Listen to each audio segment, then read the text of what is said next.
Pessoal, boa noite, a paz do Senhor. Tudo bem com vocês? Uma excelente noite. Para quem está entrando agora nessa mensagem ao vivo, eu já vou pedindo que você deixe o seu like, que você se inscreva no canal e também já vou pedindo para você ter um pouco de paciência, porque a vacina que eu tomei ontem me trouxe reação no dia de hoje. Então minha voz vai estar um pouquinho ruim, vou estar coçando o nariz, às vezes espirrando um pouquinho, fiquei resfriado.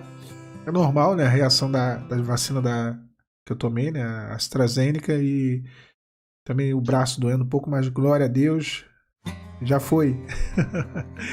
Eu vou deixar um texto com vocês, com os irmãos nessa noite de quinta, e vou estar meditando lá no livro de Hebreus, no capítulo 12, no versículo de número 11. Diz assim a palavra de Deus: na verdade, toda correção ao presente não parece ser de gozo, de alegria, senão de tristeza, mas depois produz um fruto pacífico de justiça nos exercitados por ela. Portanto, tornai a levantar as mãos cansadas, os joelhos desconjuntados, e fazeis veredas direitas para os vossos pés, para que o que manqueja não se desvie inteiramente, antes seja sarado. Ninguém gosta de ser corrigido, né? Ninguém gosta de sofrer, de passar por dificuldade, de tomar um puxão de orelha, né? Eu, quando criança, eu aprontava às vezes, né? Ruaceiro do jeito que eu era, eu gostava de ficar na rua.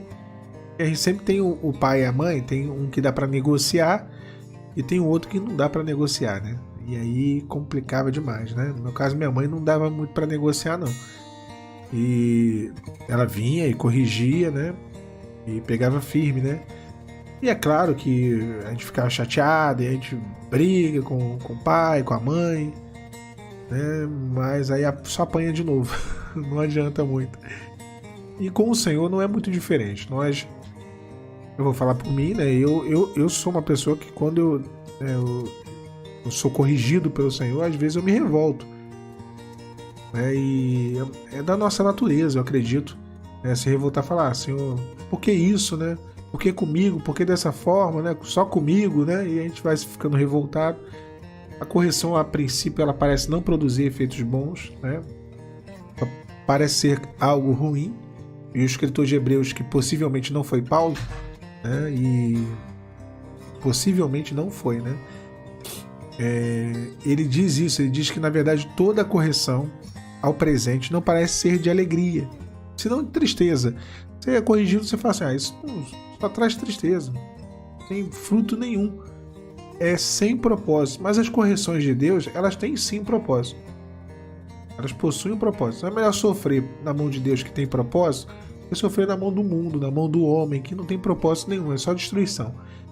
Fala que a princípio parece que é só tristeza, mas depois produz um fruto de paz, pacífico, de justiça, a pessoa que está sofrendo. Então isso produz efeitos, produz um crescimento, produz um amadurecimento, produz uma mudança, né, em nós, e produz mesmo, irmãos, eu vou falar quantas coisas o Senhor, ele realmente ele me fez enxergar após os momentos de dificuldade, né? Quando está o temporal, a gente não enxerga, né? Temporal, né? Aquela chuva, dá para ver o sol brilhando. A gente só vê a luta. Mas quando passa, nós conseguimos enxergar melhor o cenário. A gente fala assim: foi necessário, né? Eu preciso passar por aquilo, e aquilo me trouxe um novo entendimento, um amadurecimento quanto pessoa, quanto homem de Deus, quanto mulher de Deus, quanto filho de Deus, né? E ela produz esses frutos. E aí ele diz assim: portanto, tornai a levantar as mãos cansadas. Não é fácil, a mão cansa, a mão fala do trabalho, né? E quantas vezes nós cansamos de trabalhar naquilo que é a vontade de Deus, na obra de Deus? Cansamos, as mãos ficam cansadas, os joelhos ficam desconjuntados, né? Os joelhos falam de oração, a gente não consegue orar mais, não consegue buscar, não consegue clamar. eu acho que a pior coisa que tem é você se sentir fraco ao ponto de não ter força para poder fazer aquilo que você precisa, como orar, ler a palavra, buscar a presença de Deus. Mas é uma decisão, a gente tem que decidir fazer novamente, voltar para essa posição. Aí ele diz, fazei veredas direitas para os vossos pés, para que o que manqueja não se desvie inteiramente. A preocupação de Deus sempre é essa. Manquejar, todo mundo manqueja. Todo mundo, em algum momento ou outro, que vai manquejar, vai duvidar, vai entrar em colapso.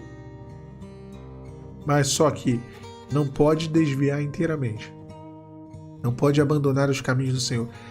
Tá manquejando? Tá ferido? Tá cansado? Tá enfraquecido? Tem que ser sarado. O texto diz isso, para que o que manqueja não se desvie inteiramente, antes seja sarado. Deus, ele quer te sarar, quer curar. Tá? Os dias são difíceis, as dificuldades estão aí. Parece que todo dia sai um gigante do meio O problema já é grande. Aí parece que aumenta, né? Imagina Israel lá, lutando contra os filisteus. O exército de Israel já era pequeno. E aí, do nada, no meio do exército dos filisteus, me sai um gigante. E aí vem aquela frase, né? Eles devem ter pensado assim, tava ruim, agora parece que piorou, né? E às vezes acontece na nossa vida. A gente já tá na ordem, no campo de batalha, na peleja, a gente já não tá vendo tanta vantagem, né? A coisa tá feia. Olha, a coisa tá feia, o inimigo tá tentando todas as formas, de todos os lados. E aí a gente fala assim, agora vai melhorar, né? E a gente começa a ver aquele movimento, e a gente fala, agora melhora, né? Aquele movimento, imagina um movimento lá no acampamento dos filisteus, alguma coisa está acontecendo. E aí de repente vem um gigante. E aí o que faz? Ninguém queria enfrentar o gigante, né? Mas aquele que se dispôs pela fé venceu. Não é isso, é pela fé. Enquanto os outros estavam se escondendo do campo de batalha, se escondendo de batalhar com aquele gigante, né? Os valentes estavam temendo, estavam ali com medo. Aquele que creu não teve medo, foi à frente, um garoto, né? E venceu aquela batalha. É hora de se fortalecer em Deus. E até para se fortalecer em Deus é uma decisão. Ninguém vai decidir por você. Eu lembro que quando eu entrei no processo do deserto, eu virei o pé de oração, né? Eu lembro que eu estava trabalhando na rua, trabalhava fazendo um bico na Sky, essa operadora de TV a cabo, e eu ia, trabalho de vendedor porta a porta. Eu estava na rua, né, em 2018, trabalhando, vendedor porta a porta, aquela coisa toda. Estava desempregado, né, não estava arrumando emprego na minha área. Eu vou que pintar, e fui trabalhar na Sky. E aí eu me recordo que aqui no Rio tem muita igrejinha, né? É muita igreja, são muitas igrejas, né? Muitas igrejinhas assim pequenas, né? Assembleia de Deus, às vezes, né? Pastor presidente, aquele padrão, igreja de fundo de garagem. E toda igreja que eu passava eu pedia oração. Aí eu botava um nome no caderno de oração. Todo mundo no início faz isso, né? Vai lá, pede pra orar, aí conta a história toda. Aí conta. Eu ia de igreja em igreja contando história. E aí teve um momento que eu lembro disso. Eu fui numa igreja e eu entrei nessa igreja, só tinha umas irmãs orando, né? E ninguém me deu atenção. Eu entrei, vi o caderno lá de oração, escrevi o nome, o meu nome lá, escrevi tudo que eu tinha que escrever e saí. Aí quando eu saí, o Senhor falou claro comigo. Falou assim, olha, e a tua oração? E assim, você tem que orar.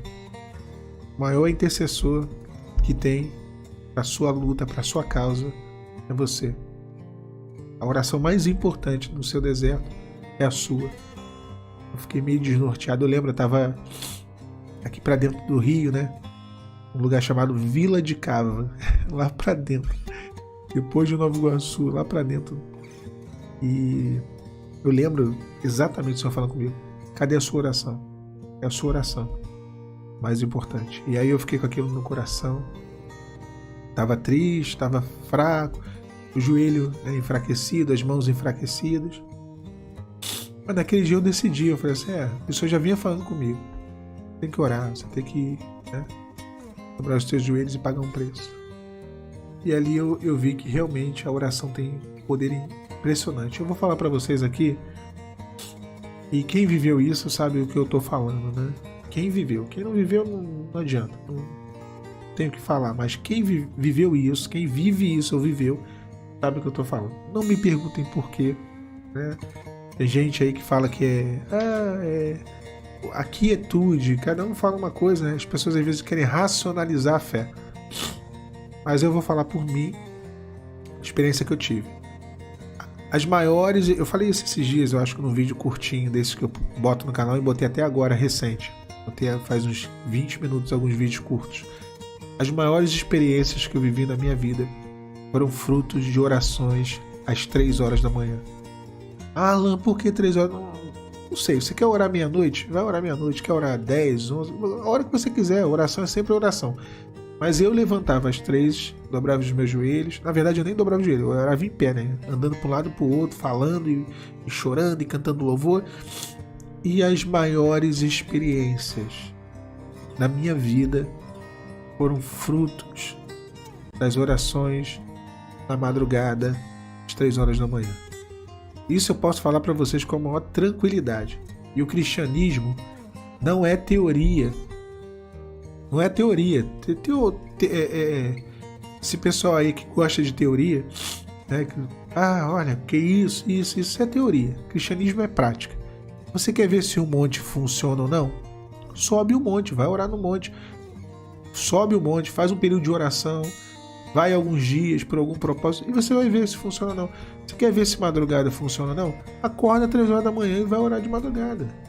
E aí não vai ser o Alan quem está falando, o João que está dizendo que não funciona, a Maria que está dizendo que funciona ou não funciona. É você mesmo vai ter a sua experiência. O cristianismo não é meio de vida, é forma de vida. Não é teoria, é prática de vida. Então você vai lá e faz. Irmão, eu tenho certeza absoluta. Isso aí eu posso te falar com toda tranquilidade. Você vai ver um mover de Deus tão absurdo na sua vida. Tão absurdo. Agora é aquilo. Você está plantando. Não espera colher na tua hora, né? Oração não é bolinho de chuva. Você vai lá, joga massa, já tira e come. Não é assim. A oração tem o seu tempo. O pessoal que pensa que a oração já viu uma manga verde? Vai lá, enrola ela no jornal, joga lá embaixo do forno, né? Joga lá embaixo do forno lá e aí a manga sai de verde e fica podre, né? Ela corta a etapa de maturação. O pessoal pensa que é isso, a oração, né? Porque Deus tem que fazer logo. Deus ele faz no tempo dele. A forma dele. Agora, eu vou falar, até hoje eu tô colhendo frutos. E eu vou falar para vocês assim, eu fiz uma lista. Habilitação, carteira A e B. Tirei. Aparelho nos dentes. Botei. Quero comprar um iPhone. O senhor me deu. Quero operar. O senhor saiu a minha cirurgia porque eu estava doente com hérnia inguinal. O senhor me dá condições de ter um carro. O senhor me deu o carro. Me dá condições de ter uma moto. O senhor me deu uma moto. O senhor me dá condições. Tudo que eu pedi ao Senhor na madrugada, Deus me deu. Tudo. O que ele não me deu foi ainda. Porque eu sei, né? Eu sei em quem eu tenho crido. É exatamente isso. Eu fui riscando, irmãos. Eu lembro de uma vez, eu estava na igreja e eu falei assim, né? Tava culto de final de ano, culto de passagem de ano, né? E aí todo mundo se ajoelhou, né? E eu tenho o meu ritual né, particular, né? Não entendo bem essa palavra ritual. É meu costume. Eu peguei, me ajoelhei e eu falei assim, Senhor, me dá uma palavra para esse ano. Eu quero uma palavra daquilo que o Senhor quer fazer na minha vida esse ano, daquilo que o Senhor exige de mim, alguma coisa. Me dê uma palavra que seja um direcionamento do Senhor para a minha vida nesse ano. E veio assim, o pessoal que é antigo no canal lembra, né?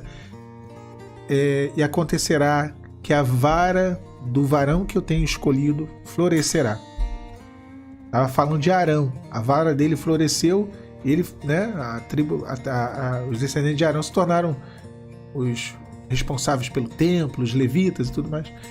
E aí eu tirei aquele texto e falei, a vara do varão que eu tenho escolhido florescerá. Mostrei pro pastor, o pastor riu, ele, Aí eu não entendi muito bem, ok. Fui lá e escrevi embaixo da minha lista de oração. Irmão, ao longo daquele ano inteiro, momento pra eu espirrar. Pronto, foi mais ou menos. Ao longo daquele ano inteiro, eu vi a mão do Senhor sendo sobre a minha vida e Deus fazendo florescer diversas áreas da minha vida.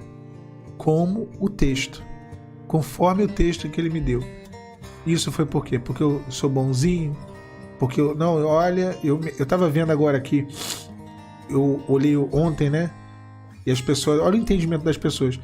O vídeo que mais teve gente se desinscrevendo do meu canal foi um vídeo que eu coloquei assim: não é o que você vai fazer, é o que Deus irá fazer. Porque olha só, as pessoas acham que elas conseguem bênçãos pelo esforço delas. Não é a graça, não.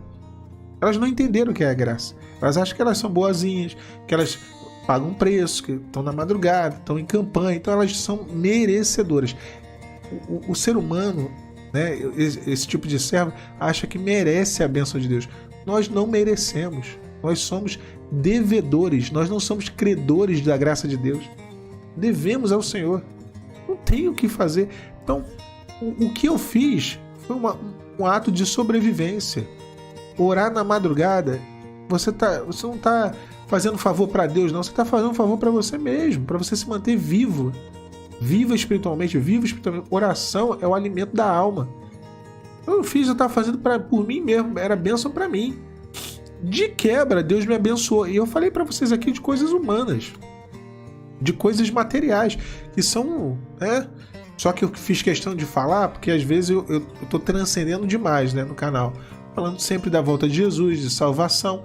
E às vezes as pessoas pensam assim, e aí, e aqui? A gente vai fazer o quê? Vamos vender miçanga? Não, aqui Deus quer prosperar a nossa vida também. Deus, Ele faz, meu irmão. Deus, Ele faz, minha irmã. Agora é aquilo. Ele vai reconstruir a sua vida inteira.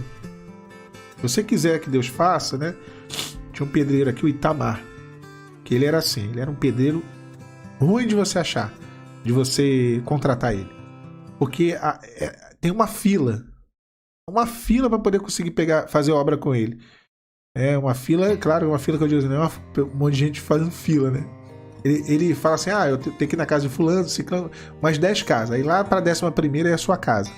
Ele é assim, porque ele é muito bom. Agora tem uma coisa interessante dele, né? E todo mundo aqui fala isso sobre ele. Ele não tem pressa de fazer a obra. Ele não tem pressa. Ele é perfeccionista, então ele vai fazer do jeito dele, no tempo dele, e ele vai fazer muito bem feito. Irmãos, olha, eu já vi esse camarada trabalhando com corte de porcelanato, que é uma coisa que não é tão fácil, né? E a qualidade do corte, a perfeição, os detalhes que ele faz é absurdo. Ele consegue, ele na casa de um casal amigo meu, ele fez desenhos com porcelanato, desenho de porcelanato na parede do banheiro.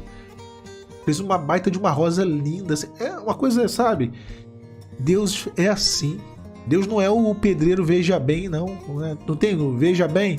Deus não é, Deus não faz de qualquer jeito. Deus faz, ainda faz com qualidade. É no tempo dele, é que nem o Itamar, o pedreiro, é no tempo do Senhor. Ele vai fazendo, ele não tem pressa para reconstruir. Ele não tem pressa para restaurar. Para ele, o que importa é ficar bem feito. E ele vai fazer bem feito na sua vida. Olha, muito bem feito na nossa vida. Deixa eu me incluir aqui também, que eu tô precisando. Tá bom? Creia nisso. Ele irá fazer muito bem feito. Vai fazer bem em todas as áreas. Melhor do que você espera. Melhor do que você pede. Ele tem prazer em fazer dessa forma. Que Deus te abençoe, meu irmão, minha irmã, nessa noite. A paz do Senhor Jesus.